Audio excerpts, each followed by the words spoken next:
Wizit.com.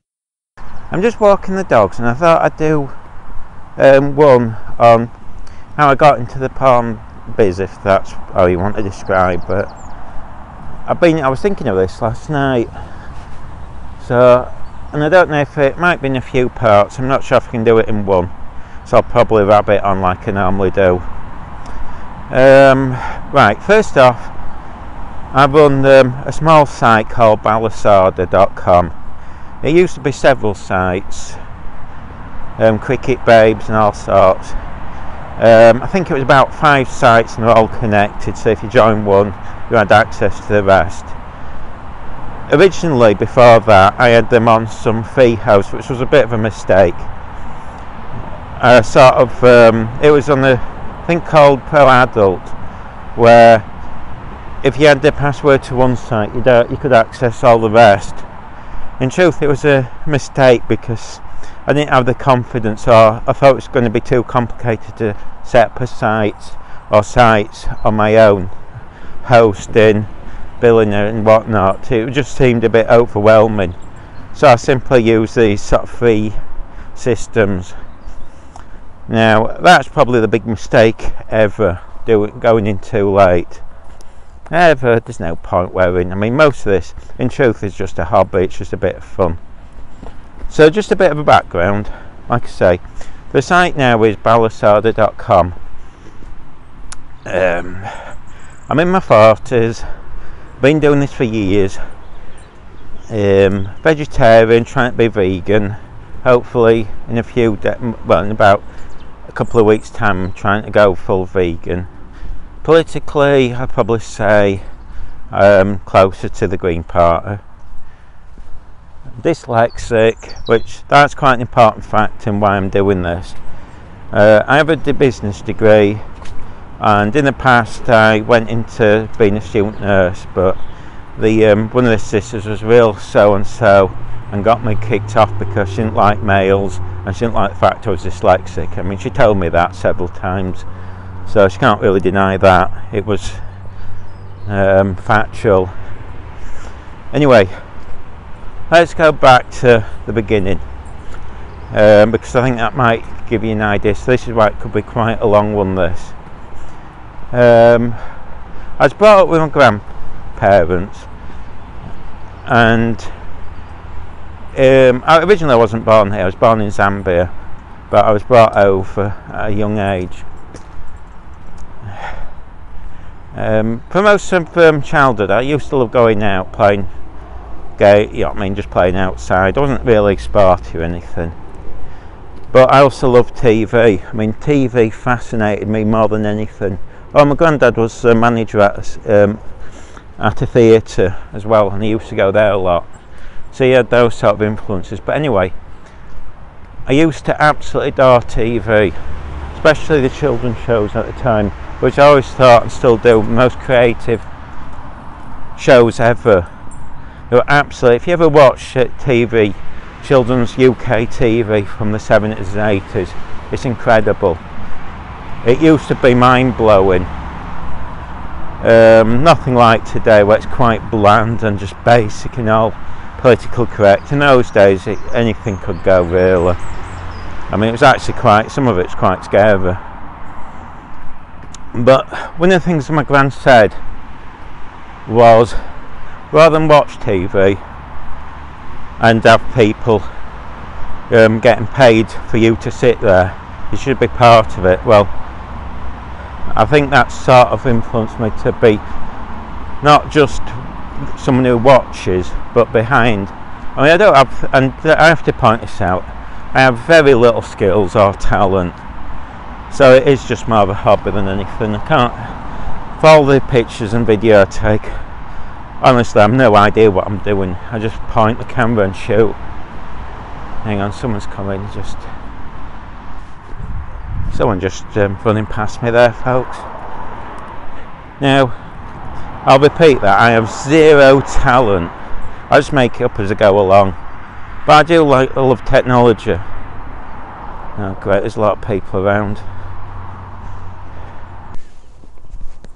Okay, I'm back again, folks. People keep walking past, and obviously when you walk talking about this subject it's a bit embarrassing. So let me think where I've got up to. I think I was saying television was fascinating me. Now I think and also technology. As a kid it blew me away was Knight Rider, and I never even expected cars to ever get that powerful. Today kids probably think that's normal for a car to self-drive and talk to you. At the time it was just, wasn't it? It was just fantasy. Anyway, let's move on.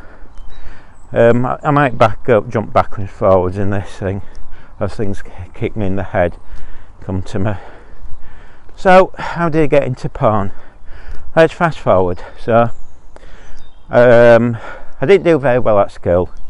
I found out late at college I was dyslexic, but until then I was basically at the bottom of all the classes, the thicky groups, all the way through high school. Put me in all the special needs classes, so it's a bit of the thicky. So basically, I mean, to be honest, I never really was interested in exams, because in my mind they were just about remembering things, not understanding. So I've never understood this sort of philosophy. If you sit, even now I was listening to some teachers saying that kids should be sat at home swatting 4 hours a day. For what? They don't understand the subject. Does it mean that if they get an A just because they remember a few more things than somebody who might not remember as many but might understand the subject, they're more intelligent? Because it doesn't. It's like when I went to uni, found a lot of people, some could just remember facts but they never understood the subject. And the thing about uni was, which in my thought is, it was more about knowing about the subject rather than just remembering facts. You had to clearly understand, and it's why I think a lot of kids who might have got A's at school because they were good at swatting facts actually didn't do that well when it came to the degree. They couldn't cope because it was a different setup. It was about knowing things rather than swatting, like I say. Anyway, let's shoot forward. So first main job, and I had a few little ones, was working in a soil testing place. I absolutely hated it. The pay was rubbish, even for the time. It was £2.50 now, if I remember, and they basically wanted you to work Saturdays, to make you pay up. So to earn, I think it was about 85 quid, I was having to work all week long plus a Saturday in filth, disgusting conditions. It was disgusting. It was the most depressing 2 years of my life. Absolutely hated every second. I used to phone in sick, to be honest. The amount of days, I mean, the secretary knew it. She used to have a laugh with me. She'd hear me in Blackpool and I'd say, oh, I'm sick, and she'd say, oh, where have you gone today? And I'd go, Blackpool. She'd go, alright. Because it was just a horrible job. I wouldn't want that in the worst enemy. I mean, it would be cruel punishment to do that if you had to go to prison. It was horrible. Plus, basically, we're fiddling everything. I think you're supposed to have a degree to have done it. They're just underpaid. Fiddled I mean, we were testing soil, and most of the figures were fiddled. Just junk. I don't know if the firm's still going, but there was quite a lot of bullying there, and they just turned their back on it, and they just couldn't be bothered with it. So one day everyone suggested, let's go to college, and I went, yeah, let's do it. I mean, I never even really wanted to go to college, I just said it. So I applied and got in. Funnily enough, the others who were talking about it never did. But anyway, so I went to college to do this BTEC, which I then went on to do a H&D and then a degree. That's a long story short. The great times. Yeah, loved it. Also at the time I worked part-time at cinema on the weekends. I can hardly call it a job, I'd have done it free, to be honest. It was great fun. The manager was gay, so I got out with absolute murder. I used to go in late, watch the films for free. Then when it was when the films were on, or if I'd seen them, I might go around town, come back and open up when the people are leaving. That was it. I mean, hardly even worked. We were just collecting a few tickets for 10 minutes and then opening doors and letting people out. And if it was timed right, so if the films didn't finish in an awkward time or start at an awkward time, it was great. It was when films were either a bit longer than the others, so they sort of overlapped or something. It can be a bit of a pain. But anyway, it wasn't really a job, it was just fun. Some of the best times ever. What was also fun was, I used to get a lot of kids from school that I knew. Well, I actually didn't know them, and they'd come up to me, and I think it's because I'm dyslexic, but I just couldn't even be bothered remembering them. They had so little importance in my life that they'd come up and start chatting to me, and I'd have to just say, "Don't know who you are, sorry," which I think upset a few. Some tried to put me down for doing it, going, "Oh, you only can get a job here," and that was until I then turned to them and said, "Well, actually, during the week I'm at uni doing a degree," and their faces dropped. Ha ha ha, I used to go. That really put the piddled them off. But anyway, during this time, one of my mates was buying porn on VHS. At the time, if I remember, I might be wrong, hardcore porn was illegal still in the UK, and at that time it was before DVDs, it was all VHS, and my mate used to buy them off this lad who'd pirate them. That's all he did. He'd make a fortune just selling pirated copies of hardcore porn, which technically he couldn't buy in the UK. From now and again he used to get busted, but he'd only have a few tapes in the house. And what he told us, and I don't know if it's true, we used to have two lads who used to pay £40,000 each just to sit there copying videos all day long, and then he'd basically get them to bring a few over and they'd be sold so quick. Huge industry.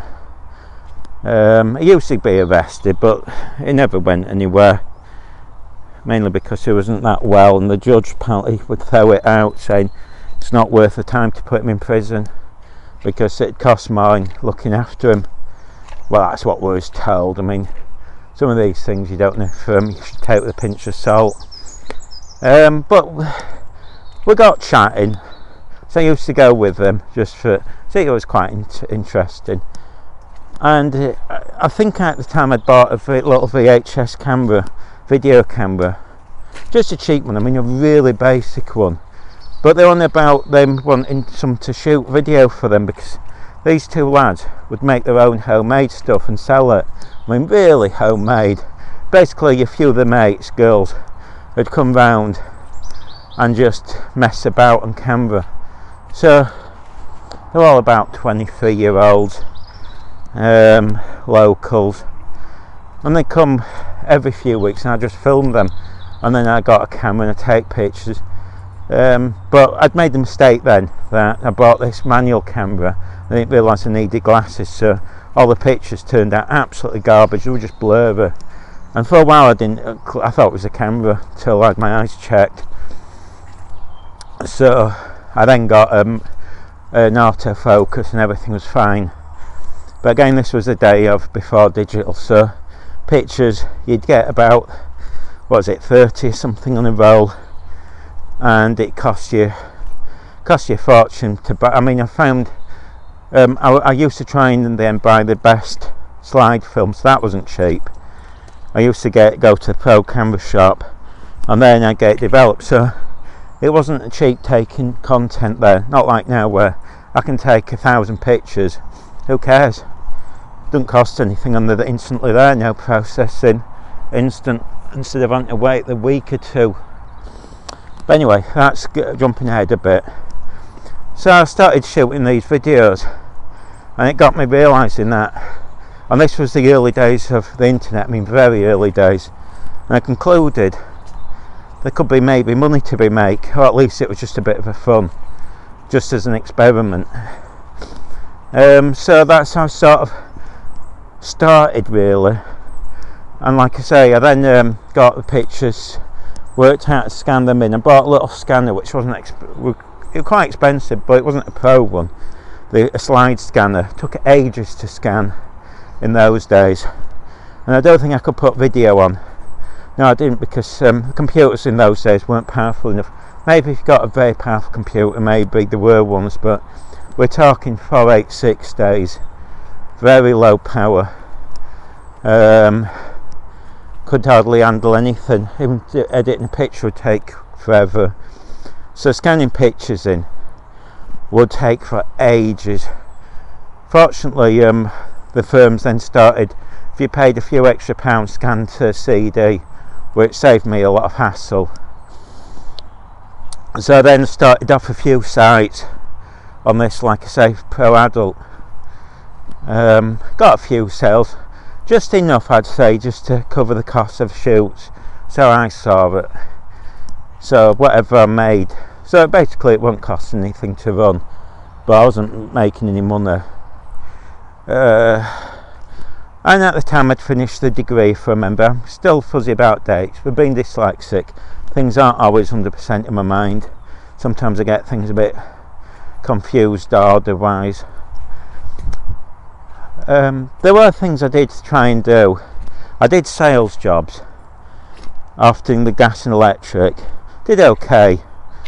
And I also then tried to get into, I tried to do teaching, and I got on, but I hadn't finished the degree. What happened was, one of the sections, one of the assignments, I actually thought it was a group one, and I said we have to do both a written, what do you call it? You had to do a written part and as well as the presentation. And those in my group were convinced it was only the presentation, so we failed that. Sillily enough, we should have checked. So I had to redo a section, because otherwise you could have accepted what they called an ordinary degree, but I didn't want that. I wanted the full honours. And in fact, many people just got the ordinary. A lot failed sections. What they failed on was mainly the sociology, and it was quite the hardest one, I'd say. Now, I was a bit lazy, I used to not turn up, but on the day of the exam I didn't even do any homework. I went in and I saw the cleverest girl, and I said to her, do you mind me reading your notes? And I knew there'd be 2 questions, and I literally just guessed which 2 questions would be asked.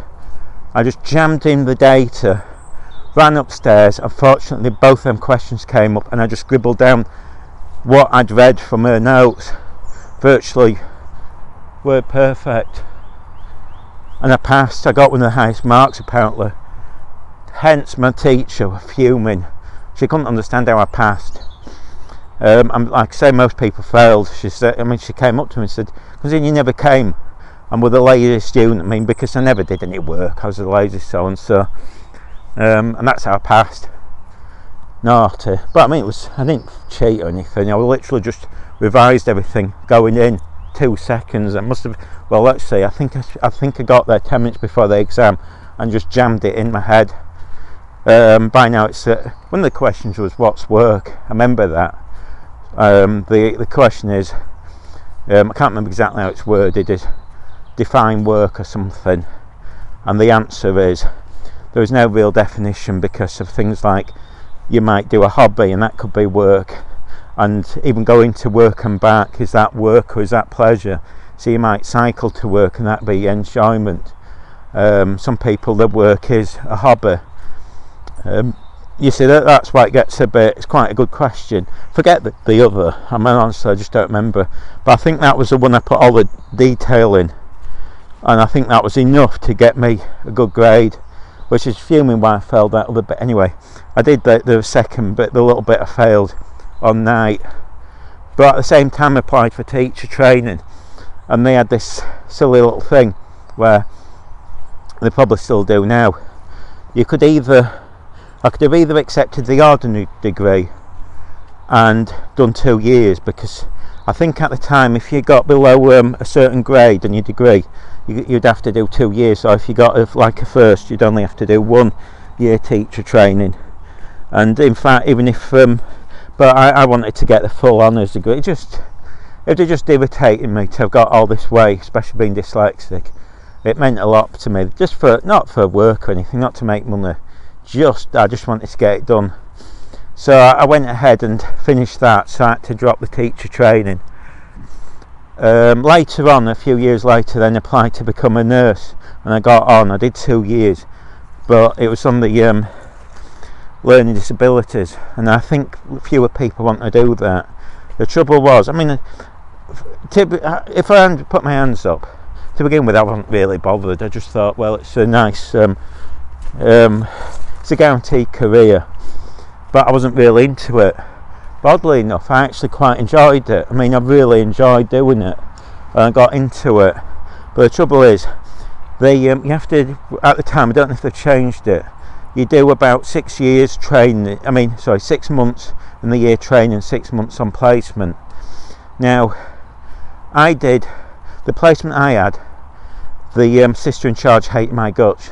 Her very words were, I've never had males, I don't like male nurses, and you're dyslexic, I don't want you on here. So, brilliant.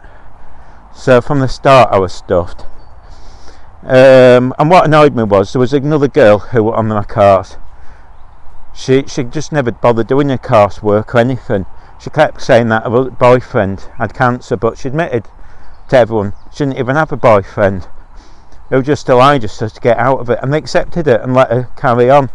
And yet me, because I was male, shove it. I had no choice. I got boot. Basically, they suspended me after 2 years because it's a 3-year course. I sat home and just got basically depressed for a few months while they kept saying, "Oh, we're just reviewing it." Oh, I'll tell you how they got me off, by the way. At Christmas, we had, I think it was 3 weeks holiday, and because of all the upset, I got quite depressed. Literally 2 days before, I just couldn't cope. I just said, I'm phoning sick, because I thought, well, it's only 2 days, Christmas is coming up, we're not doing anything. And then when I came back, they came up to me and said, "Where's your sick note?" And I said, but you don't need one unless you have 2 weeks. And they went, "Whoa, we've classed 3 weeks that you're on holiday as being off sick, so you need a sick note." And because I haven't done one, the very words were, I'd defrauded the NHS. So when people talk about nurses being nice and stuff, it's to me it's not true. Some are scumbags. I will repeat that. I'm fuming what they did to me. And guess what? When I reported it, I was even threatened with prison, because I said it to one of the nurses, and she turned to me and said, "Well, if you do, we'll prosecute you for not reporting this other nurse before." That's how she shut me down. So I'm quite pleased saying this, because it makes me feel good telling people the truth, because it is disgraceful and they should be ashamed of themselves. In the end, they sent me a letter saying, "No, you can come in for a chat when we're kicking you off." I said, "You can get stuffed, you should be ashamed of yourself." Most disgusting. They wanted me to go in there and say thank you very much.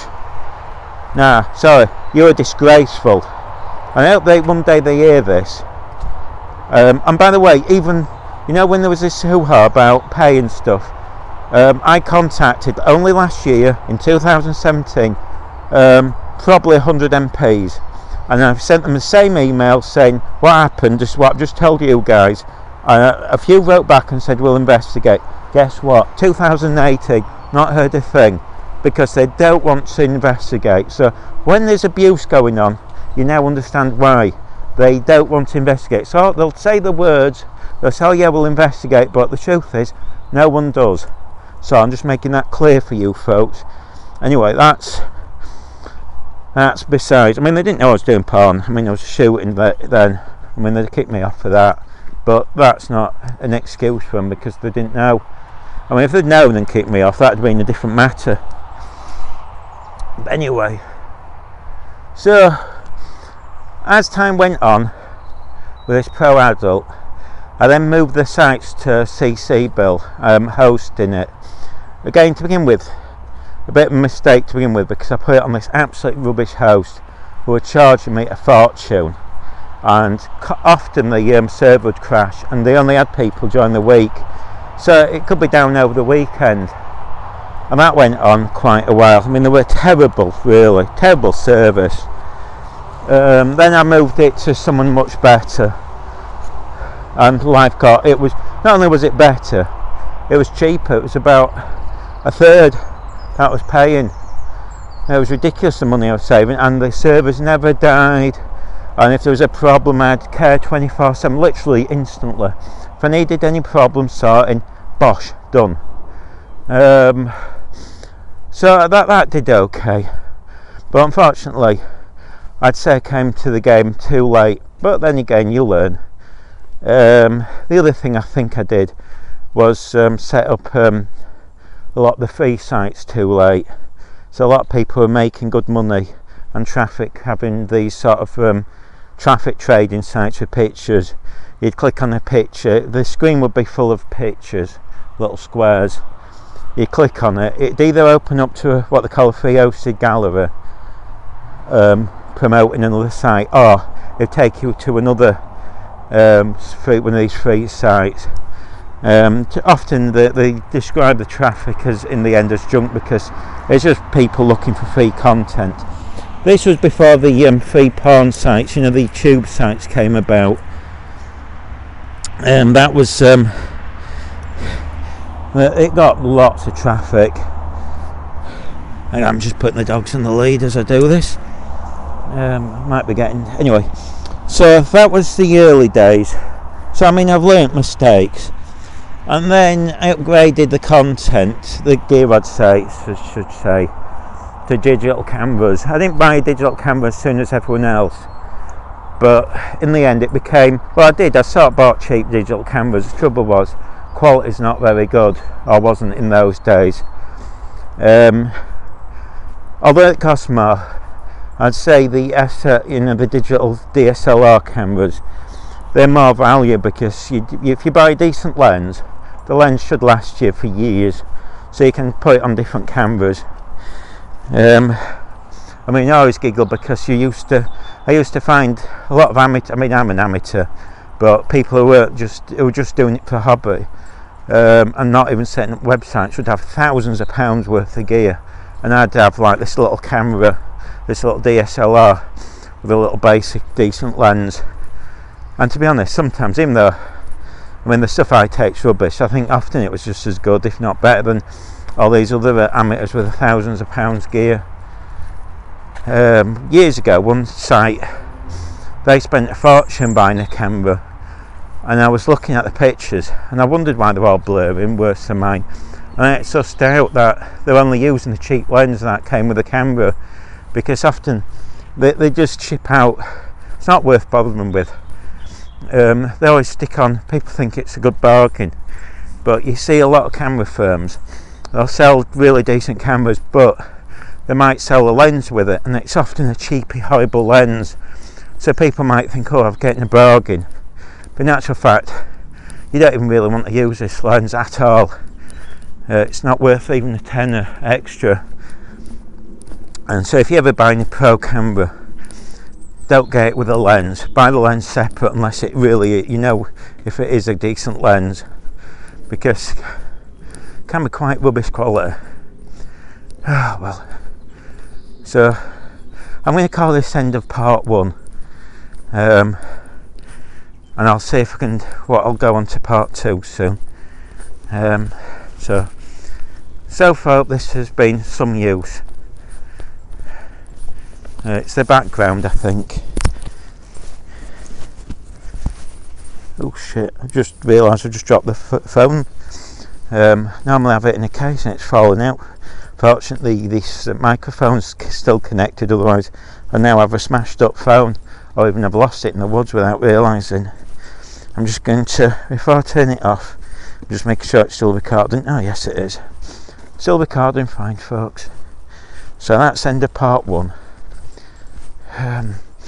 Tatty bye.